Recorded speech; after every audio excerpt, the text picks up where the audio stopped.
काल जे आंदोलन झालं त्या संदर्भात मी आज आपल्याशी बोलतोय। सर्वात महत्त्वाचं की गेली 2 वर्षापासून जी कामं मंजूर झाल्यानंतर मोठी कामं आहे। मग म्हैसवळण ते देवठाण असेल, चिचखांड ते पागीरवाडी सेरंकेला असेल, ही महत्त्वाच्या मानल्या जाणारे ही महत्त्वाचे रस्ते आहे। आता तुम्ही बघताय की चिचखांडमध्ये जवळजवळ 70% काम कॉन्क्रीट रोड झालं आहे। तिथे शमशेरपूर फाटा ते हायस्कूलपर्यंत काही टप्प्यामध्ये काम पूर्ण होतं आहे। कॉन्क्रीट रोड आहे, त्याला ती प्रोसेस असते की एका बाजूचा झाला त्याला एक 30 दिवस क्युरिंग पिरियड दिला की नंतरच पुढची, कारण शेवटी ह्या त्याच्याशी रिलेटेड टेक्निकल रिलेटेड गोष्टी असल्यामुळे आणि आपल्याकडे सगळी शेती असल्यामुळे बाजूला रस्ता मिळत नाही, नाहीतर तो पूर्ण रोड ट्रॅफिक बंद करून बाजूने डायव्हर्ट पण करता आला असा रस्ता, परंतु शेतकरी तशी काही प्रोव्हिजन देत नाही, म्हणून त्यांना टप्प्याटप्प्याने एक बाजू केल्यानंतर दुसरी बाजू करावी लागते। सर्वात महत्त्वाची जे काय ॲलिगेशन आहे की निकृष्ट दर्जाचे कामं ही प्रगतीत आहे। कामं पूर्ण झाल्यानंतर जर ती कामं खरंच निकृष्ट दर्जाची होत असेल तर सगळ्या नागरिकांनी सतर्क झालं पाहिजे कुठं निकृष्ट होतात, आणि त्यासाठी ती कामं खरंच त्याच्यावरती टेक्निकल गोष्टी बघून त्याविषयी बोललं पाहिजे। विनाकारण चालू कामामध्ये निकृष्ट आहे की चांगली आहे हे कळत नाही, म्हणून काम पूर्ण झालेलं, मग तुम्हाला सांगतो की तुम्ही चिचखांडीमधला एक पॅच पूर्ण झालेला आहे, ते काम जाऊन चेक करा, त्याच्या विजिलन्स करा, किंवा आता जे शाळेकडे जे काम झालेलं आहे तो एक कॉन्क्रीट रस्ता काही टप्प्यामध्ये पूर्ण झालेला आहे सगळ्या लेअरनुसार, तो चेक करा, पण तो अर्धवट कामाची आपल्याला क्वालिटी कळत नाही। दुसरा प्रश्न जो आहे की कामं दिरंगाईने सुरू आहे किंवा लेट सुरू आहे, हे कारण एकदम बरोबर आहे। याचं कारण असं की गेले 9 महिन्यापासून जी कामं सुरू आहे, आज ती लोकांची काही 30% कामं पूर्ण झाली, 40% कामं पूर्ण झाली, परंतु शासनाकडं वेगवेगळ्या योजनांमध्ये पैसे वळवल्यामुळं आज विकास कामांसाठी शासनाकडे तेवढी तरतूद नाही, म्हणून शासनानेच त्या कामांना एक्सटेन्शन दिलेलं आहे। जे काम 1 वर्षात पूर्ण करायचं आहे त्याच्यासाठी 2 वर्ष कालावधी शासनाने दिला, का की शासनाकडे पैसे नाही। गेल्या 9 महिन्यापासून ही आपल्याकडे मी कागदपत्र देतोय की आम्ही स्वतः सगळ्या लोकांची की शेवटी ह्या विभागातली कामं होणं हे आमच्यासाठी खूप महत्त्वाचं आहे की एवढ्या दिवसानंतर ह्या विभागामध्ये म्हणजे मला अभिमानाने सांगावं लागेल की शमशेरपूर गटामध्ये अकोल्यातल्या सर्व गटांपेक्षा जास्त निधी आला आहे। फक्त वेळ लागतोय का ते पूर्ण होण्यासाठी। साधारणतः 270 कोटी रुपयाचा निधी ह्या शमशेरपूर गटामध्ये एकट्या शमशेरपूरमध्ये आला आहे, आणि म्हणून आमदारांनी परवा मंत्री महोदयांची मीटिंग झाली आणि त्या मीटिंगमध्ये अकोल्याच्या पर्टिक्युलर फक्त शमशेरपूर गटाचीच मीटिंग झाली, तिथे अकोल्याची झाली नाही। म्हणजे अकोल्याची मीटिंग बाकीचे सातेवाडी गट असेल, राजूर गट असेल, कोतुळ गट असेल, ह्या विकास कामांवरती बोललं गेलं नाही। फक्त शमशेरपूरची कामं ही दिरंगाईने चालू आहे, निकृष्ट चालू आहे। बरं, हा आरोप करताना मला हे म्हणायचं आहे की दिरंगाईने का चालू आहे, सरकारकडे पैसे नाही, ह्याचा सगळा पाठपुरावा 9 महिन्यापासून आपण त्या लोकांना निधी दिला पाहिजे, परंतु 100% निधी ती मागत नाही। 10%, 20%, 30% निधी दिला तरी ते कामं सुरू होतील, असं आम्ही सार्वजनिक बांधकाम मंत्री महोदयांना आम्ही विनंती केली, त्यांच्या निदर्शनात आणून दिलं। परंतु तुम्ही एक लोकप्रतिनिधींनी शासनाकडे पाठपुरावा पण केला पाहिजे। कामं डिले होतात ह्याच्यासाठी फक्त डिले किंवा तक्रार करून चालणार नाही। त्यांना काय कमी, त्यांना काय अडचणी, त्यांना पैसे आहे का नाही, निधी आहे का नाही, ह्याचासुद्धा पाठपुरावा करायला पाहिजे। परंतु तसा पाठपुरावा आम्ही केला आहे, परंतु शासनाकडे त्याच्याकडे निधी नसल्यामुळं ते पैसे मिळवू शकले नाही, म्हणून सगळे कॉन्ट्रॅक्टर लोक हवालदिल झालेले। काही लोकांनी व्याजाने पैसे घेऊन किंवा बँका काढून 9-9, 10-10 महिने ते काम करत आहे, त्यांना कोणाला 5 कोटी देणे, कोणाला 10 कोटी देणे, अशा पद्धतीनं देयकं थकल्यामुळं कामं दिरंगाईने सुरू आहे।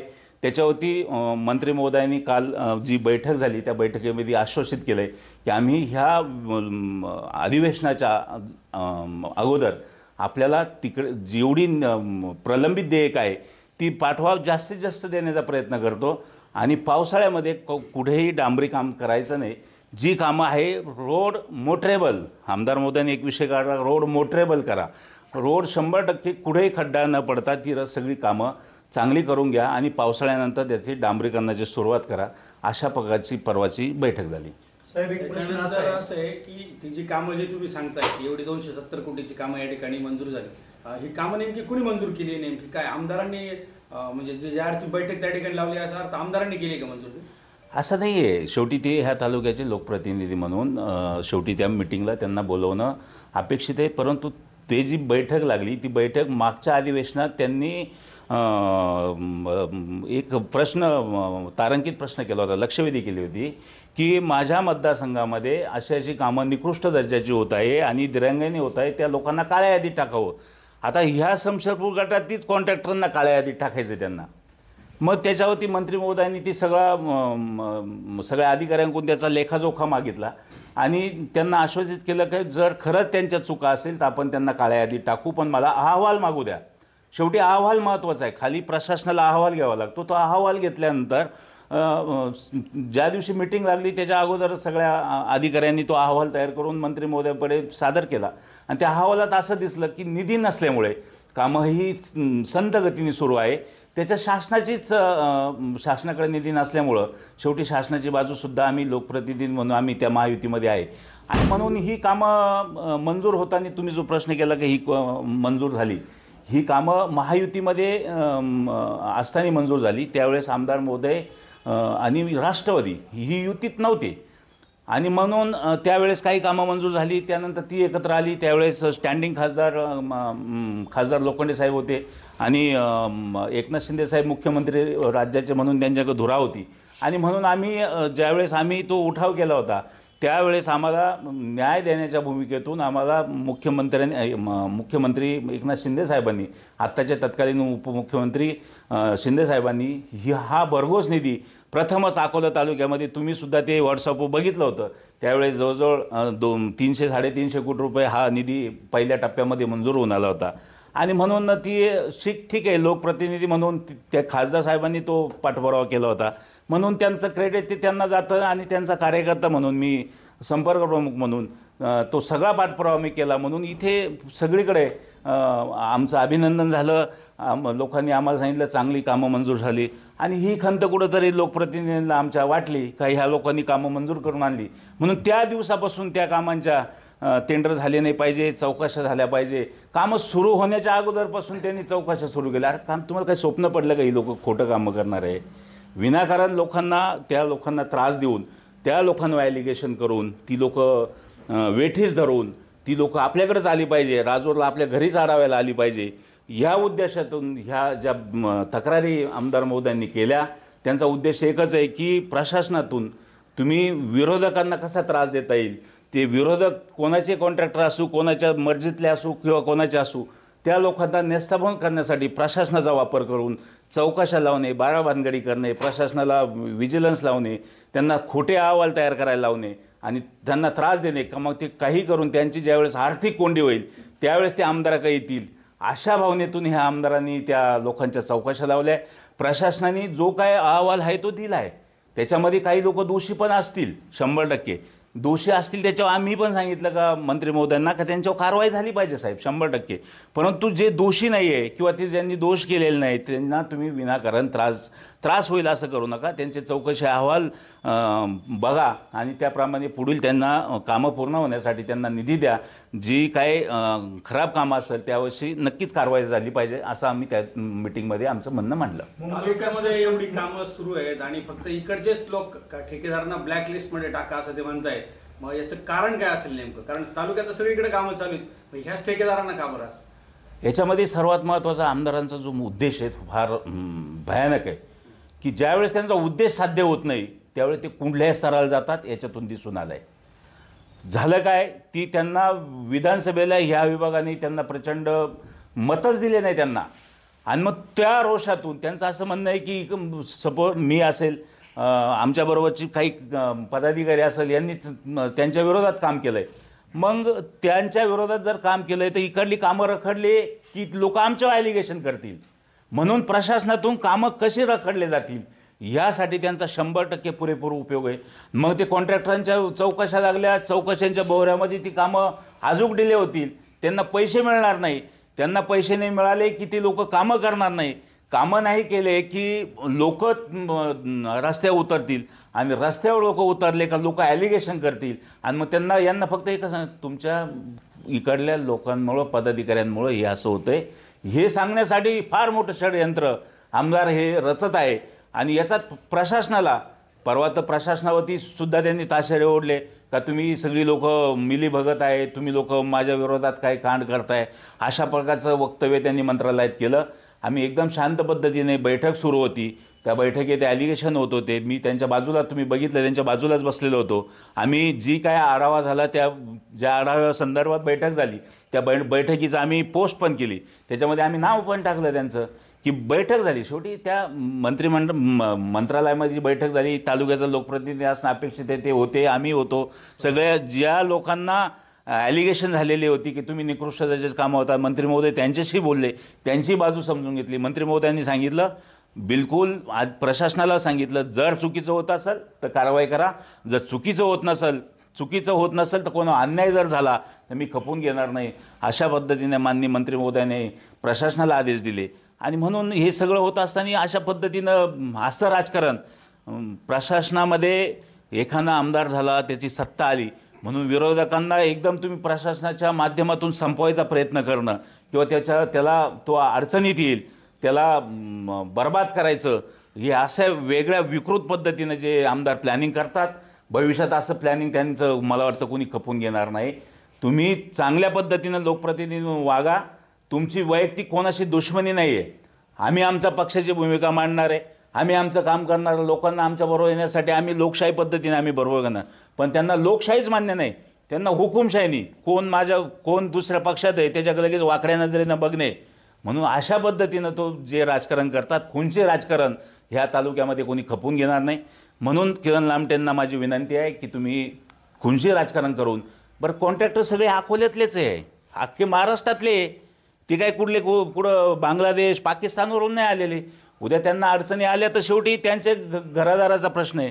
त्यांनी एवढा मोठा निधी खर्च करून त्यांनी कंपन्या उभ्या केल्या, त्यांना काम घेऊन द्यायचं नाही, त्यांच्या मर्जीतली कामं घेतली नाही म्हणून त्या लोकांना त्रास आहे. हा त्यानंतर तुम्ही त्या मिटिंगला त्या ठिकाणी होता, तुम्ही त्या मिटिंगचे साक्षीदार आहात. असं आम्हाला समजलं की त्या ठिकाणी कॉन्ट्रॅक्टर असोसिएशननी त्या ठिकाणी काहीतरी लामटेंबद्दल तक्रार केली. काय तक्रार तुम्ही पाहिले? त्यांनी पत्र दिले, ते पत्र मी पण आणलं आहे की त्यांनी सरळ त्या पत्रामध्ये उल्लेख केलेला आहे की त्यांनी कशा प्रकारचा त्रास दिला आहे. त्यांच्या मर्जीच्या विरोधात जाऊन त्यांनी इथं कामं घेतली. ऑनलाईन पद्धतीने निविदा त्यांनी भरून ते ज्यावेळेस ते इथले त्यांना ते कॉन्ट्रॅक्ट लागलं त्या दिवसापासून त्यांना ती लोक बोलावत आहे. वाळे नामक त्यांचा जो पी आहे की कार्यकारी अभियंता असेल किंवा सार्वजनिक बांधकामच्या सगळ्या अधिकाऱ्यांना सांगणार, जोपर्यंत साहेबांना भेटणार नाही तोपर्यंत कोणालाही कार्यादेश द्यायचे नाही. परंतु नियमात आहे, नियमात तुम्हाला एकदा टेंडर लागलं तर ते 2 महिन्यात त्याला कार्यादेश देणं आहे. कार्यादेश दिल्यानंतर तुम्ही त्याचं उद्घाटन करा नका करू, ते काम सुरू करणं आहे. प्रशासनाच्या याच्यामध्ये कुठे लिहिलेलं नाही त्याचं उद्घाटन झालं पाहिजे. तुम्ही कायदेशीर कार्यवाही ही प्रशासनाला करावं लागते, त्याला वेळ द्यावा लागतो. आणि म्हणून तो वाळे कायम त्यांना फोन करणार, त्यांचे लोकांना डांबून ठेवलं. त्यांना वाटलं ही बाहेरची लोक आहे, त्यांच्याकडून जोपर्यंत काहीच्या टर्म्स अँड कंडिशन पूर्ण होत नाही तोपर्यंत आम्ही तुम्हाला कामं करून देणार नाही, गावगावच्या लोकांना भडकवणे, अशा प्रकारचं त्याच्यामध्ये सगळा उल्लेख आहे त्याच्यामध्ये. आणि तोच शिवेंद्रराजे भोसले साहेबांकडे त्यांनी सांगितलं की साहेब आम्हाला किरण लामटे अशा पद्धतीनं त्रास देतात. हे पत्र असोसिएशनने दिलं. असोसिएशनने उद्या भविष्यात काय कार्यवाही होईल याचा अजिबातही विचार केला नाही त्या लोकांनी. त्यांना कामं पूर्ण करायचे तरी त्यांनी विचार केला. पण शेवटी त्रास होतोय. त्यांनी पैसे खर्च करून कामं करताय, त्यांना कामं पूर्ण करून त्यांना त्यांचे पैसे काढणं गरजेचं आहे. परंतु ती कामं चांगलीच करणार आहे. ती कामं चांगली नाही केली तर आपण सुद्धा त्यांच्याबरोबर नाही. मग तुम्ही बघताय की ही लोक एवढे काम करतायत, त्यांची प्रेशर आहे.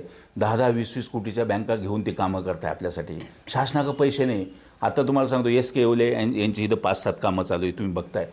ती कामं करत असताना त्यांना हृदयविकाराचा झटका आला, रडत होते ते की त्यांना 100 कोटी रुपये येणे सरकारकडून, आणि तरी पण तुम्ही कोणी फोन करा ते काम करता येते. अशी अनेक कॉन्ट्रॅक्टर आज फोन बंद करून ती फक्त सरकारच्या पैशाची वाट बघताय, घरी थांबत नाही आहे. सावकारकीला कंटाळून ती लोक आत्महत्या करतील. एवढ्या मोठ्या प्रमाणात त्यांचं देणं सरकारकडे बाकी असताना आपण त्यांची भूमिका, आपण या तालुक्यातले आहे, आपण सुद्धा त्यांना समजून घेतलं पाहिजे ना. काम आज ना उद्या होईल. एवढं काय आपल्याला काय आपण लगेच एक्सप्रेसवेवरून चाललं पाहिजे असंच नाही, परंतु त्या खड्डे तरी पण ते लोक जिथं जिथं काही त्रास असेल तिथं खड्डे बुजवायचं काम करतात. आपत्कालीन परिस्थितीमध्ये सरकारला त्रास होऊ नये, लोकांना त्रास होऊ नये, लोकशाहीच्या माध्यमातून लोकांसारखं कारण ती हे इथलीच आहे ना सगळी, त्यांचे काम करणारी सुपरवायझर इंजिनियर सगळे अकोले तालुक्यातली ही चांगल्या पद्धतीनं रिस्पॉन्स करताय. परंतु पैसे नसेल सरकारकडं तर ते करतील काय? आज त्यांना फोन बंद करून त्यांना अज्ञातस्थळी थांबावं लागतं, कारण देणेदारी सावकारक्या, त्यांना बँका नोटिसा येत आहेत सारख्या. आणि ह्या जाचाला कंटाळून ती उद्या त्यांनी ते अशीच पत्र दिली की ह्याला कंटाळून उद्या आत्महत्या न हो. ज्या पद्धतीने राज्यामध्ये शेतकऱ्यांच्या आत्महत्या होत आहे तशा ह्या व्यावसायिक लोकांच्या सुद्धा आत्महत्या होतील. मोठ्याल्या फिगर आहे. त्यांना अक्षरशः त्यांना हृदयविकाराचा झटका आला आणि ती दोन महिन्यापासून ती आज हॉस्पिटलला तरी कामं सुरू आहे. म्हणजे अशी परिस्थिती ही समजून घेतलं पाहिजे. आपण लोकप्रतिनिधी नाण्याच्या दोन्ही बाजू समजून घेऊन कार्यवाही केली पाहिजे असं मला वाटतं. त्या पत्रात काय लिहिलंय? ह्या पत्रामध्ये तुम्हाला सखोल चौकशी देतो. मी फक्त विषय सांगतो. प्रतिमाननीय श्री शिवेंद्रराजे भोसले साहेब, मंत्री सार्वजनिक बांधकाम विभाग, मुंबई. विषय माननीय आमदार डॉक्टर किरण लामटे, अकोले विधानसभा मतदारसंघ कार्यक्षेत्रातील विकास कामांची टक्केवारी न दिल्यामुळे कंत्राटदारांना ब्लॅकमेल करत असल्याबाबत. बाकीचा सारांश तुम्ही वाचून घ्या. म्हणजे साहेब तुम्ही आमदारांना टक्केवारी देत नाही म्हणून तुम्हाला त्रास दिला जातोय का? आता ह्या पत्रात असं आहे, त्या सगळ्यांनी पत्र इनोट केले, ती सगळ्या कॉपी तुम्हाला मी देतो. सगळ्यांची तक्रार हीच आहे की आम्हाला त्रास जो आहे प्रशासनाला सुद्धा एवढा त्रास आहे की अशा पद्धतीचा आमदार, ती सगळे म्हणतात अशा पद्धतीचा आमदार आम्ही पाहिलाच नाही. एवढा त्रास, एवढ्या पद्धतीनं एवढ्या खालच्या स्तरावरती जाऊन जाणे, याला संपवायचं त्याला संपवायचं, याला काळ्या यादीत टाकायचं. मला सांगा, ह्या सगळ्या लोकांना काळ्या यादीत टाकलं यांनी, 25 लोकांना. यांनी उद्या त्यांच्यावरती कमीत कमी 200 लोक उपजीविका करतात. काळ्या यादीत टाकून काय? तुम्ही काम चांगलं करून घ्यायचं आहे ना, चांगलं करून घ्या तुम्ही. पण काळ्या यादीत टाकून म्हणजे यांच्याकडे जाऊन भेटलं का तो काळ्या यादीत नाही. आता असोसिएशननी दुसरी मागणी केली की यांच्याबरोबर जे लोक आहे त्यांच्यासुद्धा चौकशा केल्या पाहिजे. आणि ती जी लोक अशी आहे त्यांच्याकडे कुठं बाउझर नाही आहे, त्यांच्याकडे कुठं रोलर नाही आहे, अशी एकदम हातावरची लोक, फक्त त्यांना पैसे देतात, त्यांना पैसे पुरवतात म्हणून त्या लोकांना कॉन्ट्रॅक्ट दिलेली आहे. त्या लोकांच्या चौकशा केल्यावरती ते तर आत्महत्याच करतील. परंतु ह्या लोकांनी अजून संयम ठेवला आहे, त्यांच्या चौकशा करण्याची मागणी केलेली नाही आहे. कारण तो जो वागतोय त्या पद्धतीने ही लोक वागत नाही. अजून आम्ही सगळेजण वागत नाही. आम्ही म्हणतो ते बिचारे चांगलं, त्यांनी नवीन सुशिक्षित अभियंता आहे आणि त्या लोकांना जर 2 पैसे मिळत आहेत, त्यांचं कुटुंब चालवलं. आपण जर त्यांना चौकशाच्या भोवऱ्यात जर टाकलं तर ते बरबाद होतील, ते लगेच आत्महत्या करतील. म्हणून त्याच्यासारखी विकृतपणा आम्ही करणार नाही आहे. आम्ही शासनाला सांगणार आहे, सगळ्या अधिकाऱ्यांना सांगणार आहे, चांगल्या पद्धतीनं कामं करून घ्यायचे. विनाकारण कुठल्याही विकास कामामध्ये राजकारण आणलं नाही पाहिजे. अरे मग काल मिटिंग झाली मंत्रालयामध्ये, तुम्ही रात्रीचे 10-11 वाजता लगेच इकडल्या आज पदाधिकाऱ्यांना, काही लोकांना, तुमच्या जवळच्या लोकांना सांगतात रास्ता रोको झाला पाहिजे. मंत्र्यांक मिटिंग झाल्यावर तुम्ही रास्ता रोको करून काय करणार आहे ते? कशासाठी? परंतु त्याच्यामध्ये फार मोठं षडयंत्र आहे की त्यांच्या विरोधात त्या दिवशीची मिटिंग जी आहे, आमदार महोदयांच्या विरोधात मिटिंग झाली. विरोधात म्हणजे प्रशासनाने बाजू मांडली की साहेब याला पैसे नाही म्हणून ती कामं बंद आहे, पैशाची तरतूद करा, लगेच कामं सुरू होतील. निकृष्ट दर्जाची जी कामं काय असेल त्याबद्दल आम्ही सगळे विजिलन्स असेल त्या सगळ्या चौकशा करून आम्ही ते चांगले कामं करून घेऊ. परंतु ते न करता प्रशासन आपल्याला दाद देत नाही म्हणून अधिकाऱ्यांना त्रास देण्यासाठी लगेच रास्ता रोको. रात्रीतून फोन फिरले, रात्रीतून सांगितलं अरे तो रास्ता रोको कोणाचा? महाविकास आघाडीचा होता? नाही, त्याच्यात महायुतीतले लोकच होते बोलायला. म्हणजे महाविकास आघाडी असा काही तो जो रास्ता रोको असा काही झाला नाही. तो फक्त किरण लामटेंनी काही लोकांना सांगितलं की तुम्ही जाऊन हे करा आणि ह्या विभागाचं नेतृत्व मी करतोय. मला डॅमेज करण्यासाठी ह्या प्रकारचं षडयंत्र लवकर सुरू केलं. अजून जिल्हा परिषद पंचायत समितीला 4 महिने, हे एवढ्या लवकर सुरू करून टिकल का? नाही टिकणार. हे राजकारण आहे. ह्या कुठेतरी कामं घेण्यासाठी स्पर्धा चालू आहे. हो, त्यात ठेकेदार बिलोमध्ये कामं घेत आहेत, हो, वरून कमिशन पण देत आहेत. हो. जर असं असेल तर हे कामं उत्कृष्ट होतील असं वाटतं. विषय असा आहे की सर्वात महत्त्वाचं, तो ज्यावेळेस ती निविदा भरतो त्यावेळेस त्याच्यात अटी शर्तीवरती सह्या करायच्या असतात. त्या अटी शर्तीप्रमाणे सह्या केल्या तर त्यांनी ते काम करायचं आहे. परंतु त्यांनी बिलो घेतल्यानंतर सुद्धा तुम्हाला PWDच्या कार्यकारी अभियंत्यांनी वर्क ऑर्डर दिल्यानंतरसुद्धा आमदाराला जाऊन भेटायचं आहे आणि आमदारांना इलिगल ज्या गोष्टी असतील टर्म्स कंडिशन फॉलो करायच्या आहे म्हणून लोक ह्या जाचाला कंटाळले. त्याच्या प्रोसिजर फॉलो करायला कोणी तयार नाही. त्याला म्हणून ही जी काल आमची मंडळी होती का बाबांनो याला द्यावं लागतं त्याला लागतं. अहो साहेब तुम्ही त्यालाच विचारा ना कोणाला द्यावं लागतं. हां तुम्ही सगळे माझ्याबरोबर राहा. निकृष्ट दर्जा 100% होणार नाही. आमदारच त्या लोकांना त्रास देतो. तुम्ही सगळीजणी ही ती त्याली व्यावसायिक जी काय कॉन्ट्रॅक्टर लोक आहेत ज्यांना तुम्ही त्यांना विचारा कोण त्रास देतं. आम्हाला द्यायचा तर काही प्रश्न येत नाही. हां आमच्या जवळची आमची कोणी असेल माझा पुतण्या असेल किंवा माझी जवळचे कोणी लोक असेल ते जर कामं करत असेल व्यवसाय करत असेल 100% त्यांनी नियमाप्रमाणे व्यवसाय केला पाहिजे. त्यांनी चांगलं काम केलं पाहिजे. पण त्यांनाही त्रास द्यायचा का. मी आमदार आहे म्हणून त्रास द्यायचा. मी म्हणजे काय नाव लिहून घेतलं काय मतदारसंघ तुम्ही नाव केला का 7-12 नाव आलं का अकोले मतदारसंघ किरण लांबटे यांच्या नावावर.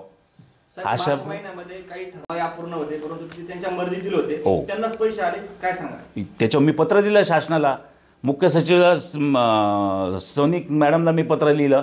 मुख्यमंत्र्यांना पत्र दिलं. उपमुख्यमंत्र्यांना पत्र लिहिलं की ह्या कर्तव्यदक्ष आमदारांनी आमच्या सगळ्या राज्यामध्ये जो काही निधी आला आमच्या जिल्ह्यामध्ये आणि तालुक्यामध्ये फक्त 1.66% 1% निधी आला. आणि जे काही पैसे आले 2-2.5-3 कोटी रुपये जे आले फेब्रुवारीमध्ये जे 2-2.5 कोटी रुपये आले ते त्याच्याच लोकांना त्यांनी वाटून दिले. नंतर मार्चमध्ये जे आले त्यांची कामच पूर्ण नव्हती अशा लोकांना त्यांनी पैसे दिले.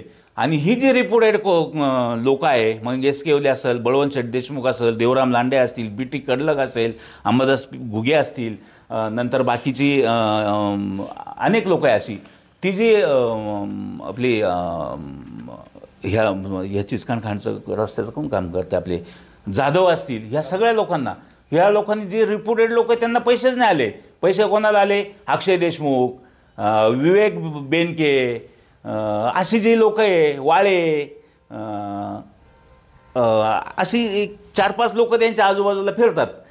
त्यांच्या नावावरती त्यांची कामं पण पूर्ण नाही.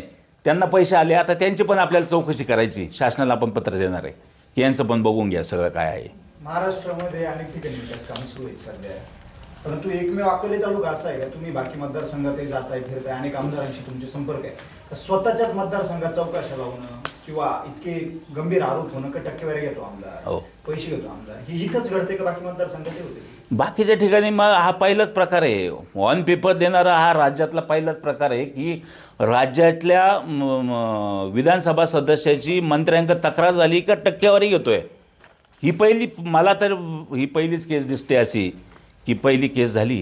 जसं शमशेरपूर विभागात त्यांनी आता आंदोलन केलं असं तुमचं म्हणणं आहे तसं त्यांच्या मतदारसंघात किंवा त्यांच्या जो जिल्हा परिषद गट वगैरे असेल त्यांच्या भागात चांगले कामं झाले किंवा नाही हे तुम्ही पाहणार का त्याच्याविषयी काय आंदोलन. हो आता आम्ही उद्यापासून ते सातेवाडी राजूर कोतुळ पठार या सगळ्या भागांमध्ये जाणार आणि तिथे पण काम काय रस्त्यांची अडचणी आहे का हे बघितलं पाहिजे ना. आमदारांनी फक्त शमशेरपूर गटातलेच मला सध्या तरी असं वाटतं फक्त शमशेरपूर गटातलेच काम रस्ते चांगले झाले की नाही त्याविषयी त्यांचं लक्ष आहे. पण त्या बाकीच्या गटांमध्ये लक्ष द्यायला आमदार जातीच नाही तिकडे. आम्हाला जाणं गरजेचं आहे. वाळींच्या नावाची सातत्याने चर्चा आहे नक्की वाळी महाशय कोण आहे आणि ह्या तालुक्यात कुणाच्या जीवाला रक्त लागलं. सर्वात महत्त्वाचं मी तर असं म्हणाल की किरण लामटे ज्यावेळेस निवडून आले त्यावेळेस आपण सगळेजण बरोबर होतो. आपण सगळ्यांनी 1-1 रुपया या मतदारसंघामधून गोळा करून आपण झोळ्या केल्या त्याच्यासाठी. आणि ती पहिल्या वेळेस निवडून आले त्यावेळेस त्यांच्या गाडी अक्षरशः ती गाडी कुठेही बंद पडायची कुठे जात नव्हती तरी आपण तिथे फिरत होते. लोक म्हणायचे चांगला माणूस आहे निवडून दिला पाहिजे. आपण सगळ्यांनी निस्वार्थी कामं केले. पण जसं जसं त्यांच्या तोंडाला आर्थिक रक्त लागायला सुरुवात झाली तुम्ही बघा ना आता ते 50-55 कोटीची प्रॉपर्टी डिक्लेअर करताय म्हणे ते. एक नाही फॉर्च्युनर असेल क्रिस्टा असेल अशा 4-5 गाड्या आहेत त्यांच्या. पत्नीला वेगळी गाडी वडिलांना वेगळी गाडी चुलत भावाला वेगळी गाडी यांना 2 गाड्या वेगवेगळ्या ठिकाणी प्लॉट वेगवेगळ्या ठिकाणी जमिनी अशी एवढी मालमत्ता त्याला आली की आज तुम्ही बघा देणग्या देताना सुद्धा 1 लाखाची देणगी 50 लाखाची कुस्ती 2 लाखाची कुस्ती आज ही पैसे मी म्हणतो त्यांनी ऑनलाईन दिलं आहे, त्यांचा कुठं व्यवसाय नाही, कुठं इन्कम टॅक्स भरत नाही, एवढे पैसे आले कसे? म्हणून मी सांगतो तुम्हाला की त्यांच्या तोंडाला त्यांना माहिती आहे ह्या लोकांच्या, आपण प्रशासनामध्ये पत्र दिले की प्रशासन यांची बिलं अडवेल, यांच्या चौकशा होऊ नये म्हणून ही लोक आपल्याकडे येतील, आपण त्यांचा उद्देश एकच आहे, ती आली पाहिजे. वाळेंनी त्यांना बोलवायचं, तुम्ही आमदार साहेबांचं क्लिअर करून टाका, आणि म्हणून हा वाळे क्लिअर करायला ठेवलेला आहे. म्हणजे क्लिअर करायचा ह्याचा उद्देश तुम्हाला समजतो काय क्लिअर करायचं आहे. म्हणून त्याच्या तोंडाला प्रचंड रक्त लागलं आहे, एवढं रक्त लागलं आहे की आमदाराला काही गरज नाही, पुढची विधानसभा लढायची त्याला काही आवश्यकता नाही, त्यांनी पुढच्या 10 पिढ्या बसून खातील एवढ्या पद्धतीनं त्यांनी कमवायचा प्रयत्न चालवला आहे. पुढं काही होऊ, आणि त्यांनी ते बघितलं आहे, त्यांना भाकीत दिसतं आहे की मागच्या वेळेस लोकांनी त्यांना 50,000वरून 5,000 आणलं आहे, पुढच्या वेळेचं भविष्य त्यांना दिसतं आहे. त्याच्यामुळं त्यांना काहीच गरज नाही. वाळेंच्या किती तक्रारी होऊ द्या, वाळेच त्यांचा राईट हँड राहणार, वाळेच सगळ्या कलेक्शन करण्यासाठी असतो. म्हणून मी तर तुम्हाला एकच सांगेन की अकोला तालुक्या म्हणजे आमदार हा अकोला तालुक्याचा बिबट्या झाला सध्या. म्हणजे बिबट्याच्या तोंडाला एकदा जर रक्त लागलं ना, तो कसाही जाणार, तो तिथं ती शिकार करणार. अशा पद्धतीनं त्यांनी भक्षण सुरू केलं आहे, आणि एवढं मोठं भक्षण सुरू केलं आहे हे सगळेजण बघताय. प्रचंड पैसा तो कोणाला कोणत्या विभागात. मग मला एक सांगा, सार्वजनिक बांधकाम असेल, इरिगेशन असेल, एवढ्याच विभागाच्या तुम्ही का बैठका घेतात? अरे शेतकऱ्यांचे अनेक प्रश्न आहे. आज 2 महिन्यापासून या अकोला तालुक्यामध्ये पाऊस पडला आहे. आज हातातोंडाशी आलेलं कांद्याचं पीक गेलं आहे, सोयाबीन पेरता येत नाही, एवढे भाजीपाला आहे, हा भाजीपालाचा एकही पीक आमच्या हातात पडत नाही आहे. कर्जमाफीसारखे विषय, लोक शिक्षणासाठी मुलांना ॲडमिशन घ्यायचे, शेतकरी हवालदिल झाले की माझ्या मुलाला आज नीट सगळ्या गोष्टीचे एक्झाम झाल्यानंतर त्यांना ॲडमिशन घेण्यासाठी 10,000 रुपये शेतकऱ्यांका नाही आहे. आरोग्याचा विषय लोकांना त्याच्या गावात राजूरमध्ये एवढी मोठी कावेळ झाली, त्या कावेळीमध्ये सर्वसामान्य कुटुंबातली एक मुलगी, तिला 40-42 लाख रुपये तिला खर्च झाला. बाकीचे बी अनेक ठिकाणचे जी तिथे कावेळीसारख्या जवळजवळ 3,000 लोकांना एवढ्या मोठ्या प्रमाणात आरोग्य विभागाच्या निष्काळजीपणामुळे की बाकीच्या ठिकाणी त्यांना ती उपचार घ्यावा लागला. आणि राजूरसारख्या गावामध्ये साधारणतः कावीळसारख्या उपचार घेण्यासाठी मला वाटतं राजूर गावच्या लोकांचं, त्या जनतेचं साधारणतः मी म्हणतो 5-7 कोटी रुपये खर्च झाला. 2 मुलीचा मृत्यू झाला. हे विषयांना कळत नाही. शिक्षणासारखे आज आमच्याकडे आपल्या आदिवासी भागामध्ये एवढे सॅम असेल, मॅम असेल, एवढे मोठं कुपोषित मुलं त्यांची चौकशी करण्याची आमदाराला कळत नाही. ती शिक्षणासारख्या विषयावरती तुम्ही लावा ना वारंवार बैठका, लोकांना चांगलं वाटेल. लोकांना आज तुम्ही पिढ्या बरबाद होत आहे. आज शिक्षण घेतलं नाही तर एक पिढी बरबाद होते. पहिल्या काळी काही रस्तेच होते काय? रस्ता एक वेळेस नाही झाला चालत, पण माझी शिक्षणापासून पिढी बरबाद झाली नाही पाहिजे, हा उद्देश हा आमदारांनी घेतला पाहिजे. हे काहीच नाही. सकाळी उठलं का PWDचे अधिकारी बोलवा, दुपारी इरिगेशनचे बोलवा, संध्याकाळी जलसंधारणचे बोलवा, आणि उरले सोडले संध्याकाळी लगेच प्रकल्पावले 8 वाजेपर्यंत तिथं आहेच हजर. अरे हे काय चाललं आहे? तुम्हाला सांगतो बाबांनो, त्याला विरोध करायला तालुक्यात कोणीच राहिलेलं नाही. त्याच्या विरोधात कोणीच बोलत नाही. तुम्हाला सांगतो ना, त्याच्या विरोधात लढलेले ना त्यांच्या मी म्हणतो कोणीच राहिलेलं नाही. त्याच्यामुळे तो एवढा फोपावत चालला आहे, त्याची एवढी ताकद वाढत चालली का तो उद्या कोणालाही बी भक्षण करण्याच्या तयारीत आहे. त्याला विरोधकच ठेवायचे नाही. म्हणून त्याला माहिती इकडे एकमेव मी त्याच्या विरोधात बोलतो ना, त्यांना सगळा मोर्चा समशेरपुरगाठा वळवला आहे की यांना थांबवा. त्याची एकच भूमिका, यांना थांबवा. अरे मला पद, जिल्हा परिषद, पंचायत समिती ह्या पदांची गरज नाही तुझ्या विरोधात लढण्याची. आमच्यामध्ये ताकद आहे तुझ्या विरोधात लढायची. आम्हाला काही खायचं नाही, आम्ही चुकीचे नाही, त्याच्यामुळे आम्ही प्रशासनामध्ये सापडणार नाही. आम्ही नीट अँड क्लीनच आहे. आम्ही तुला विरोधच करणार चुकीच्या गोष्टीला. आणि मी सगळ्यांना आवाहन केलेलं आहे, सगळ्या अकोला तालुक्यातली, नगर जिल्ह्यातल्या सगळ्या महाराष्ट्रातली जेवढी लोक आहे त्यांना आवाहन केलं आहे, तुम्ही इथं येऊन ओपन निविदा भरा. या आमदाराला 1 रुपया द्यायचा नाही आणि निकृष्ट दर्जाचे बिलकुल कामं करायचे नाही. चांगले कामं करा. चांगले कामं करून तुम्हाला तुमचं देयक कसं मिळत नाही त्याच्याबरोबर आम्ही. परंतु तुम्ही अजिबातही घाबरून जाऊ नका. जर कोण तुम्हाला बोलवलं यांनी फोन करून मिटिंगला, तर मला सांगा, आपण सगळेजण जाऊ तिथे मिटिंगला. प्रशासनाच्या सगळ्या अधिकाऱ्यांना सांगितलं आहे त्याच्या घरी जाऊन मिटिंगा घ्यायच्या नाही. आम्ही तिथं कॅमेरा लावायला सांगितले. आता जर एखादा अधिकारी त्याच्या घरी गेला आणि मिटिंग घेतली तर आम्ही मुख्यमंत्र्यांना तक्रार करणार आहे त्याची. जे काय शासकीय नियमाप्रमाणे शासकीय विश्रामगृहाला बैठका करा.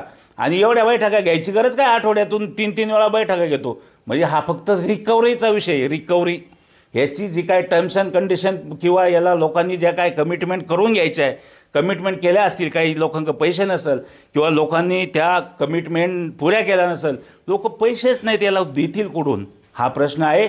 म्हणून लोक खूप त्रासात आहे सध्या. म्हणून याच्याविषयी आवाज उठवणं गरजेचं होतं. नाहीतर हा अशा पद्धतीनं लोकांना कायम त्रास देत राहील. म्हणून आम्ही सगळ्यांना आवाहन करतो, बिलकुलही घाबरून जायचं कारण नाही. नियमात कामं करा.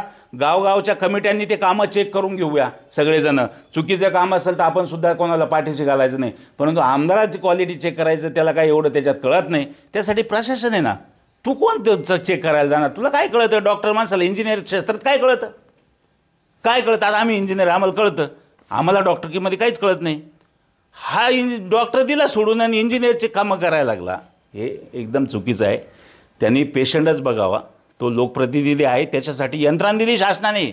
सार्वजनिक बांधकामच्या म्हणजे रस्ते चेक करायला त्याला एक यंत्रणा दिली, बंधारे चेक करायला एक यंत्रणा दिली, आरोग्य विभागाला एक यंत्रणा आहे, शिक्षणाला एक यंत्रणा आहे. त्यांच्या ज्या हेड ऑफ डिपार्टमेंटला बोलायचं, त्यांना सांगायचं मला हे चेक करून दे, मला याचा अहवाल दे. हा स्वतःचा अहवाल तयार करतो. म्हणजे हा हे का काय, म्हणजे UPSC पास झाला आहे का? म्हणजे फार भयानक आहे. याच्यावरती आवाज उठवणं फार गरजेचं आहे. म्हणून मी आवाज उठवणार. ह्याला अजिबात घाबरत नाही. मी तो लोकप्रतिनिधी आहे, त्याला रिस्पेक्ट पण तेवढाच देतो आम्ही. परवा बैठक झाली, तुम्ही बघा, बैठकीमध्ये त्याचं नाव टाकलं आम्ही की निधी मागणीबाबत मंत्री महोदयाची बैठक झाली, त्याच्यामध्ये आम्ही त्याचं नाव टाकलं आणि त्यांनी दुसरीच फेसबुक लाईव्ह केली, यांच्यावरती कारवाई होणार. तो फक्त घाबरतोय, वाघ आला रे वाघ आला. म्हणजे ही लोक सगळे घाबरतील, अरे आमदारांनी फेसबुक लाईव्ह केलं, कशासाठी? कारवाई होणार. कोणावर कारवाई होणार नाही. जर चुकीचं कोणी काम करत असेल तर त्याच्यावर कारवाई झालीच पाहिजे. त्या मताशी आम्ही सगळे सहमत आहे. आमदार किरण लामटे महायुतीतले आमदार आहेत, आपण शिवसेनेचे नेते आहात. जे 25 लोकांचे जे इंजिनियर आहेत त्यांच्यावर बडतर्फ केलं पाहिजे किंवा त्यांच्यावर कारवाई झाली पाहिजे. आपल्याही कंपनीचं त्यामध्ये नाव आहे. माझी कुठलीच कंपनी नाही. मग असं का एवढा रोष? अजिबात नाही. मी विकास काम, मी लोकप्रतिनिधी आहे. मी लोकप्रतिनिधी आणि माझ्या कोणी जवळच्या लोकांचे नावं असतील किंवा माझे जवळचे नसतीलही बी, जर चुकीचं होत असेल तर त्यांना न्याय कोणी द्यायचा? प्रशासनामध्ये कुणीतरी लीडर लागतो की खरं खोटं काय आहे ते सांगण्यासाठी. उद्या आमदार तिथे गेला, उद्या तिथे मंत्री महोदयांना समजून सांगण्यासाठी किंवा त्यांच्यापर्यंत पोहोचण्यासाठी मी एक माध्यम आहे त्यांचं. माझ्यापर्यंत ती लोक काही कोण अन्याय होत असेल, कोणाला अडचणी येत असेल तर मी मंत्रालयात जातो. मंत्री महोदयांना सांगतो, साहेब तुम्ही चेक करून घ्या, तुम्ही हे पत्र वाचा, त्याच्यावर खरं असेल तर खरंच त्याच्यावर कारवाई करा, खोटं असेल तर त्याच्यावर अन्याय होऊन देऊ नका. एवढ्याचसाठी साहेब मी. साहेब, मग आता हे जे आंदोलन होतात महाविकास आघाडीच्या माध्यमातून, याचा अर्थ आमदार किरण लामटे हे पुरस्कृत करतात का त्यांना? त्यांच्या माध्यमातून आंदोलन करतात का त्यांना हाताशी धरून आंदोलन करतात? काय म्हणतात? त्यांनाच हाताशी धरून आंदोलन करतात ते 100%. त्याला कसं आंदोलन करता येईल? नाही, त्यांनी या रस्त्यावरती येऊन म्हणावं मी आंदोलन करतो. त्यांनी यायला लागत होतं इथं. हा रस्ता रोको त्यांनीच करायला पाहिजे होतं. मग हा, म्हणजे तुमचं मत काय त्याच्यावर? आमचं मतच ते राजकारण करतात. विषय ते राजकारण करतात. ते राजकारण करतात. त्यांचं काम काय आहे? त्या सदस्य आहे ना, विधानसभेचे सदस्य आहे, त्यांनी काय करायला पाहिजे? त्या काय अडचणी आहे, त्या लोकांना निधी मिळत नसेल तर तो निधी त्यांनी देण्यासाठी पाठपुरावा केला पाहिजे. तसं एकही पत्र नाही. आम्ही सगळे खासदार लोखंडे साहेबांच्या माध्यमातून मंत्री महोदयांपर्यंत सगळे पत्रावर केला आहे निधी मिळण्यावर. निधी मिळत नसेल तर शेवटी तुम्ही बघितलं आहे निळवंडेसारखा प्रकल्प किती वर्ष चालला, प्रत्येक वेळेस त्याला निधी कमी पडला म्हणून तो थांबला. सांगवीसारखा प्रकल्प, असे अनेक प्रकल्प आहे की ती प्रकल्प शासनाच्या जी काही मर्यादा असते त्या मर्यादा सुधारित प्रशासकीय मान्यता होऊ द्या किंवा त्याला वाढीव निधी लागू द्या, ती फाईल फिरते, त्याला निधी मंजूर होतो आणि त्याच्यानंतर जर तो मंजूर झाला नाही तर त्या काळापुरतं ते काम थांबलं जातं. निळवंड्यासाठी मंजूर निधी, त्याच्यानंतर विस्तारीकरण, त्याच्यानंतर त्याच्या वाढीव रकमा, या सगळ्याचा अभ्यास केला तर प्रकल्प 25 ते 30 वर्ष चालला. तो प्रकल्प का चालला? ते काय आपल्या घरचं काम नाही आहे. गेलं शेती नांगरली, हरभरा टाकला, शासनाच्या मंजुऱ्या असतात, त्याच्या अखत्यारीतला विषय असतो. कार्यकारी अभियंता असेल, अधीक्षक अभियंता असेल, चीफ इंजिनियर असेल, सेक्रेटरी असेल, मंत्री महोदय असेल, मुख्यमंत्री असेल, त्याला कमिटी असेल, त्याच्यानंतर राज्य शासन असेल, केंद्र शासन असेल, ह्या सगळ्या अभ्यास करण्याची गरज मला वाटतं मंत्री महोदयांनी, मला वाटतं संबंधित, मला तर असंच वाटतं या सदस्यांनी आपल्या मंदार महोदयांनी थोडा अभ्यास करून घ्यावा आणि त्या अभ्यास करून जर घेतला तर मला वाटतं ह्या अशा अडचणी येणार नाही. उगेच कुठंतरी काहीतरी पत्र द्यायचं, नियमाच्या बाहेर जाऊन प्रशासन कोणावरही कारवाई करणार नाही. नेम जर अवेल न झाले, उल्लंघन झालं तर प्रशासन त्याच्यावर कारवाई करतं. प्रश्न असा आहे की तुम्ही आता नाव घेतलं की विरोधक राहिलेले नाही आहे. डॉक्टर किरण लामटे यांना वैभव पिचड असेल, किरण लामटे वैभव पिचड असेल, अमित भांगरे असेल, तळपडे असेल, मारुती मंगळ असेल, हे सगळेजण त्यांचे विरोधक असतात, परंतु कुणी कुठली स्टेटमेंट देताना दिसत नाही. प्रशासनावर तालुक्यात कुठला वचक राहिला नाही, मग ते महसूल असेल, पोलीस प्रशासन असेल, इतर कुणी असेल, किंवा आरोग्याच्या बाबतीत तालुक्याची पूर्ण हेळसांड सध्या झाली आहे. ह्या लोकांना जे विरोधक, खरे विरोधक त्यांचे जे आहेत, तुम्ही विरोधक म्हणून सातत्याने काम करताय, जनतेची बाजू घेताय, पण ह्या लोकांना तुम्ही काय सांगा? मी या लोकांना एकच सांगेल, मी विरोधक म्हणून मला माहिती आहे, मी त्याच्या विरोधात बोलतोय. तो माझ्या विरोधात जर मी कुठंतरी चुकीचा असेल तो 100% मला तो प्रशासनाच्या माध्यमातून मला अडचणीत आणण्याचा प्रयत्न करील आणि मला तो त्रास देईल, मला तो त्रास होईल. पण मी विरोधक आहे, मला माहिती आहे, माझी काही त्यांनी चौकशी लावू द्या, माझं कुठेही काही करू द्या, माझं जर चुकीचं नसेल तर मला याला घाबरायचं काही कारण नाही. पण या उलट मी ते का बोलत नाही मला माहीत नाही. अमित भांगरे असेल ते का बोलत नाही, ते कुठंतरी कुठं अडचणीत असेल, कुठं प्रशासनाच्या त्याला भीती वाटत असेल का आपण जर आमदारावर ॲलिगेशन केलं तर आपण अडचणीत येऊ म्हणून बोलत नसेल. माझे आमदार वैभव पिचड साहेब पण त्यांनी पण बोलायला पाहिजे याच्यावरती, ह्या लोकांच्या बाजू घ्यायला पाहिजे, पण ते बोलत नाही. आता राहिला प्रश्न मारुती मंगळांचा. मारुती मंगळांनी विधानसभेत लोकांचं असं म्हणणं आहे की त्यांनी उमेदवारी करायला नव्हती पाहिजे अपक्ष, त्यांच्यामुळं त्यांना फायदा झाला. म्हणजे ती संगनमताने जर राजकारण करत असेल तर त्या गोष्टीवरती त्यांचं कुठेतरी लागेबांधे असतील, मला वाटतं त्यांना संगनमताने काम करायचं असेल कोणाला, म्हणून बोलत नाही. मला जे काही निर्भीड प्रश्न आहे त्याच्यावरती मी त्याच्यावरती जो चुकल तो चुकलच बोललं पाहिजे. त्याच्यामुळे मी काय त्याला मी त्याचा विरोधक आहे आणि भविष्यात त्याचा विरोधक राहणार, म्हणून त्याचा विरोधक मी आहे.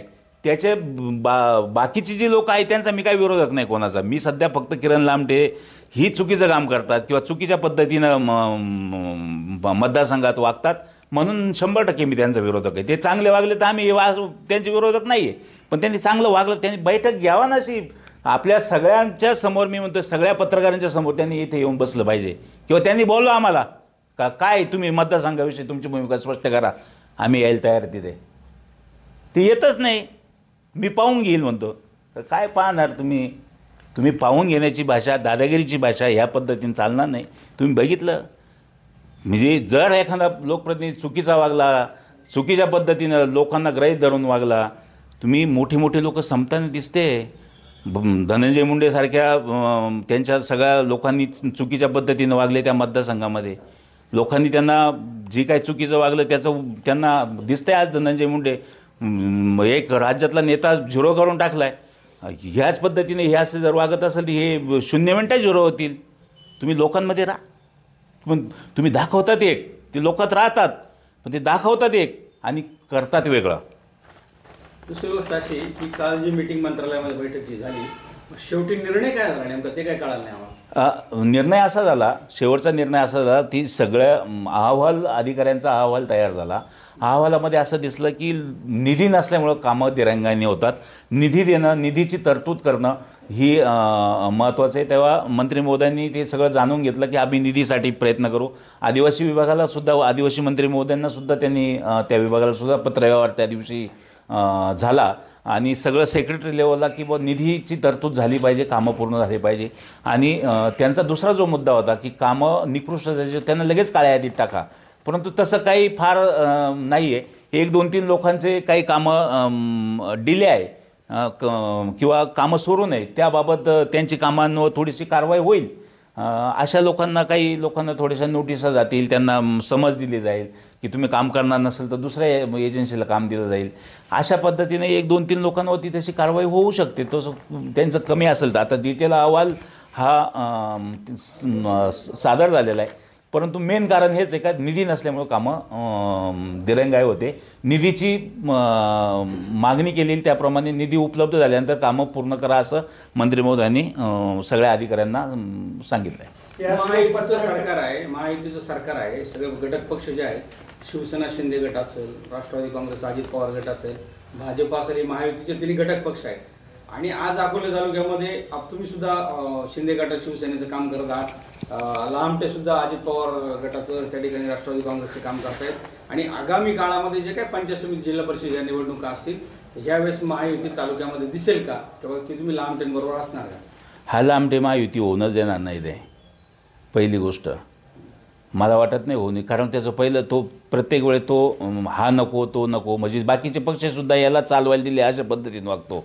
त्यांचे ठरवतील ना, शिवसेनेचे कोणाला तिकीट द्यायचे ते शिवसेना ठरेल, भाजपचे कोणाला द्यायचे ते ठरवेल. पण मला वाटतंय की महायुती आपल्या अकोला तालुक्यात होणार नाही. इथं समविचारी लोक एकत्र येतील आणि लांबटेंच्या विरोधात जे असतील त्या बरोबर आम्ही सगळेजणं, आम्ही तरी आमची भूमिका स्पष्ट आहे. आमचं लांबटेंबरोबर पटलं असं नाही. आतापर्यंत ज्या काय बैठका झाल्या आमच्या त्याच्यात आमचं कधीच पटलं नाही. आणि इथून त्याचे विचारच मला पटत नाही पहिली गोष्ट. आणि त्याचे ग्रास्पिंग पॉवरच नाही त्याला तो काय विचार करतो त्यालाच माहीत नाही. तो स्वतःला तुम्ही बघा ना, त्यांच्या पक्षाचे मग गायकर साहेब असतील, कैलासराव असतील, मोठे मोठे नेते दिग्गज, तो कोणाला विचारत नाही. एकलेचा नारा असतो त्याचा. निर्णय स्वतःच घेणार, मुंबईला एकटाच जाणार. हां, ते आता जे 2-4 पोरं ज्यांना कोणी विचारत नाही त्यांना नेते करायला घेतलं आहे त्यांनी. ती 2-4 कॉन्ट्रॅक्टर संघ घेऊन तेवढे जे काही निधी वसुलीसाठी तेवढ्याच लोकांबरोबर जातो. आम्ही पण 2-2 वेळा जिल्हा परिषद निवडून आलो राव इथं. आम्ही आमच्या मागं काहीतरी असेलच ना. 2-5 लोक तर आहे का नाही आमच्याबरोबर. तो जो कोणाला विचारत नसेल, तो अशा पद्धतीने असेल, तर मला वाटतं महायुती अशक्य आहे तालुक्यामध्ये. दुसरी गोष्ट अशी की मधल्या कालखंडामध्ये मारुती मेंगळा आणि इतर लोकांनी शिंदे शिवसेनेमध्ये या ठिकाणी प्रवेश केला. तुमचा त्यांना विरोध आहे का? माझा बिलकुल विरोध नाही आहे. मला एक सांगा, ज्यावेळेस इथे शिंदे साहेबांनी वेगळा निर्णय घेतला त्यावेळेस आम्ही पहिल्या गाडीत बसणारे आम्ही 2-4 लोक इथं, बरोबर. आणि त्यावेळेस तुम्ही सगळीजणं लोक आम्हाला काचावर करून जावं लागत होतं नगरला. एवढा तुमचा आम्ही लोकांना कारण निर्णय वेगळा होता आणि नवीन पक्षाबरोबर जाण्याचा आम्ही निर्णय घेतला. त्यावेळेसही मारुती मेंगाळ या सगळ्या लोकांना आम्ही बरोबर कारण त्याला उपसभापती करताना त्याला मोठं केलं राव. त्याला सभापती झाला तो. त्यावेळेस आम्ही त्याच्याबरोबर होतो. आणि त्याच्यानंतरही बी त्याला तालुक्यामध्ये मुवमेंट कर, तू चांगल्या पद्धतीने एक चेहरा म्हणून तू काम कर. आणि आमच्याबरोबर त्यांनी खूप धडसोड केल्या. त्याच्या पद्धतीने त्यांनी ते केलं. त्याच्यानंतर मला ते आवडलं नाही त्याचे विचार. ठीक आहे म्हणलं, तू शेवटी त्याचा निर्णय त्याच्याकडे. आणि मग तो मध्ये परत सगळे पक्ष फिरून परत गेला. तो डायरेक्ट गेला, नेता झाला. हो, थोडक्यात आमच्या पक्षामध्ये आला. हरकत नाही, नेता होतो माणूस. टेम्पररी नेता होणं आणि कायम नेता होणं याच्यात फरक आहे. लोक ठरवतील. आमच्या पक्षाबरोबर आला असेल तर प्रामाणिकपणे, जर मी म्हणतो आमच्या पक्षामध्ये आज तुम्ही बघताय, आमच्या पक्षामध्ये जे येतात प्रवेश करतात तिथपर्यंत दुसऱ्या पक्षात होतात, त्यांची तिकडे एकनिष्ठता. आमच्या पक्षात असताना आमच्याची एकनिष्ठ असतील ती सगळी आमची. तेव्हा मारुती मेंगाळ, जी काय गजे, नंतर जगन देशमुख, ही जी काय पक्षामध्ये आले ते पक्षाचं नक्की त्यांनी चांगलं काम करावं. जर दुसऱ्या पक्षांची जर सुपारी घेऊन कोणी आलं असेल तर ते आमच्या पक्षामध्ये ते लगेच दिसल. ते जर लोक बोलतात की हा भाजपमधून आला आहे तो फोडून पाठवला आहे, हा राष्ट्रवादीमधून आला आहे तो फोडून पाठवला आहे, तसं त्यांच्याकडून अपेक्षित नाही आहे. त्यांनी चांगलं काम करावं. त्यांनी शिंदेसाहेबांना असं गद्दारी जर केली किंवा त्या पक्षाच्या अशा पद्धतीने जर दुसऱ्या पक्षाची जर काही जर केलं, इकडं परस्पर जर निर्णय घेतले तर शिंदेसाहेब एवढे सोपे नाही आहे. ते तशा पद्धतीनं होऊन देणार नाही आहे. पक्षामध्ये एकनिष्ठ असणाऱ्या लोकांना आम्ही बरोबर घेऊन काम करू. मी आत्ताच सांगितलं तुम्हाला, किरण लांब यांच्या विरोधात या सगळ्यांनी चांगलं काम केलं. मी तर काही सगळ्या गटांमध्ये उभं राहायला जाणार नाही आणि मला तशी फार अपेक्षा बी नाही आहे. यांना सगळ्यांना ज्यांना कोणाला पाहिजे त्यांना आपण मदत करू. माझी मदतीची त्यांना गरज भासत नसेल, ज्यांना मी उभं केलं आहे ज्यांना भासत नसेल तर त्यांना शुभेच्छा आहे. ते उद्या मी त्यांचं स्वागत करायचाही प्रश्न येत नाही आणि त्यांना विरोध करण्याचाही प्रश्न येत नाही. ते माझे विरोधकच नाही ना. मला सांगा, त्यांना आपण खायला घातलं आहे ना थोडंफार, ते कसे आपले विरोधक होऊ शकतात? त्याच्यामुळे त्याच्यावरती मला वाटत नाही ते विरोधक आहे. हां, एक लोकप्रतिनिधी आहे, विधानसभा सदस्य आहे, यांच्यावर डायरेक्ट टक्केवारी घेण्याचे, पैसे मागण्याचे आरोप केले. तुम्ही पण सातत्याने तो विषय डायरेक्ट बोलताय. ते आपण नुकसानीचा दावा टाकू शकता. तसे काही पुरावे तुमच्या सगळ्यांकडे अवेलेबल आहे का? आता पुरावे काय आहे? पुरावे तू स्वतःच जर त्याच्याकडे मागितलं तोच पुरावा होऊ शकतो ना. माझ्या मागितले त्याच्याकडे जर तो स्वतःच ज्यावेळेस त्या टोकाला जातो आहे, ते हे काय पत्र आहे टोकाला जाऊनच झालेलं आहे पत्र आहे हां. त्याच्यामुळे तो पुरावे त्या आबरू नुकसानीचा दावा करायचा आहे, काय करायचा आहे तो त्याचा भाग आहे. तसे काही पुरावे सादर केले जातील पुढे? असतील त्यांच्याकडे 100% त्यांच्याकडे असल्याशिवाय नाही एवढं होत.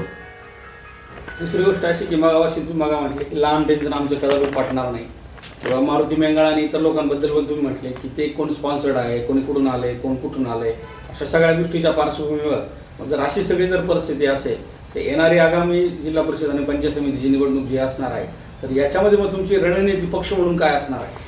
सर्वात महत्त्वाचं पक्ष म्हणून जे आहे ते आम्ही वरिष्ठांना इथली परिस्थिती अहवाल जाईल त्यावेळेसचा आणि त्या अहवालानुसार युती करायची की नाही. वरिष्ठांनी युती करताना पण काही अडचणी आल्या तसं आता तुम्ही असं समजा का युती केली आणि ही जागा राष्ट्रवादीला सोडली, मी थांबणार आहे का? नाही थांबणार, 100% थांबणार नाही.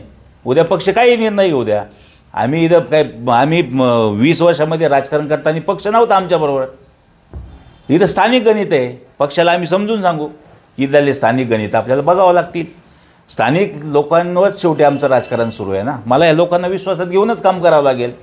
पक्ष तुम्ही बघितलं की 12ला माझ्याकडे मी ज्या पक्षाबरोबर होता मला 17ला त्या पक्षाने तिकीट दिलं नाही. मी उद्धव साहेबांबरोबर गेलो, मी निवडून आलो. आजही मी पक्षामध्ये काम करतोय.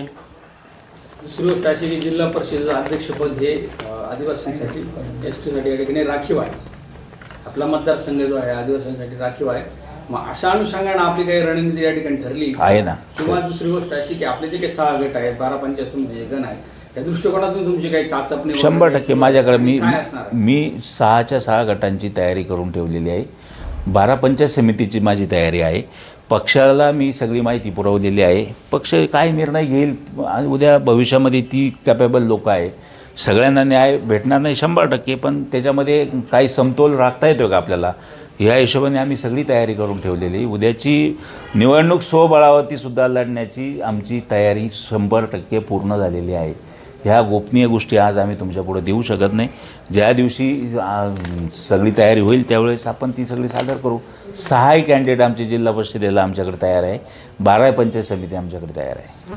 दुसरी गोष्ट मध्ये आता एक मीटिंग घेतली मारुती मेंगाळ ते कमलाकर काय ते होते ते नंतर आमदार अमोल खताळ त्याच्यावर डॉक्टर सुरेंद्र बोर ते जे आहेत त्यांनी एक मीटिंग केली जालिंदर बोर.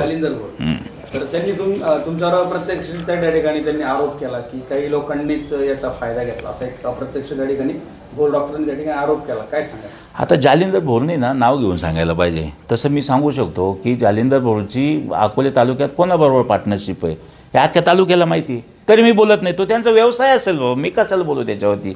आणि मी काय पक्षाचा फायदा घेतला हे जालिंदर भोर साहेबांनी मला सांगितलं पाहिजे. पक्षाच्या आमच्या वरिष्ठांकडे ती तक्रार केली पाहिजे यांनी काय फायदा घेतला. अरे 2001 पासून मी माझा कॉन्ट्रॅक्टर व्यवसाय करतो किंवा माझं रिअल इस्टेटमध्ये काम आहे. मी पक्षाचा कुठलाही फायदा घेतला नाही, गैरफायदा घेतलेला नाही. त्यांनी पक्षाच्या त्या स्तरावर मी त्यांना ते उत्तर देईल. आणि त्यांनी असे ॲलिगेशन करणं त्यांच्यासारख्या मोठ्या माणसाला शोभत नाही. आम्ही त्यांना मानतोच. त्यांनी ह्या अशा पोरगळ गोष्टीमध्ये त्यांनी पडू नये मला वाटतं. साहेब एक शेवटची स्टेटमेंट तुमची काय राहील? आता हे सगळ्या चौकशा लावल्यानंतर ठेकेदारांना ब्लॅकलिस्टेड करण्यासाठी प्रयत्न यांचे चालू आहे आणि इथले विकास कामं चालू आहे. जनतेमध्ये संभ्रम तयार झाला की एका बाजूला आंदोलन होत आहे, दुसऱ्या बाजूला तुमच्या माध्यमातून सांगितलं जातं की निधी उपलब्ध नाही आहे, आरोप प्रत्यारोप होत आहे. तुम्ही जनतेला या गटातल्या लोकांना काय आवाहन कराल? कुठल्या दृष्टिकोनातून त्यांनी पुढे? मी जनतेला एकच आव्हान करेल, जी कामं मंजूर होऊन आलेली आहे, जी कामं आपण मंजूर केलेली आहे ती कामं मला वाटतं 100% पूर्ण आणि चांगल्या दर्जाची कामं येत्या 6 महिन्याच्या आत पूर्ण होतील. कारण शेवटी काय मोठाली कामं आहे त्याला वेळ लागणार आहे. सरकारकडे निधी नाही हे सरकारने पत्राद्वारे सगळ्या दिसतंय. आपण वारंवार सार्वजनिक बांधकाम विभागाचे कार्यकारी अभियंत्याची मागणी करताय, पण सरकारकडे निधी नाही हे सरकार सांगतंय किंवा देत नाही. याचा अर्थ असा की सध्या कामं संत गतीने सुरू आहे.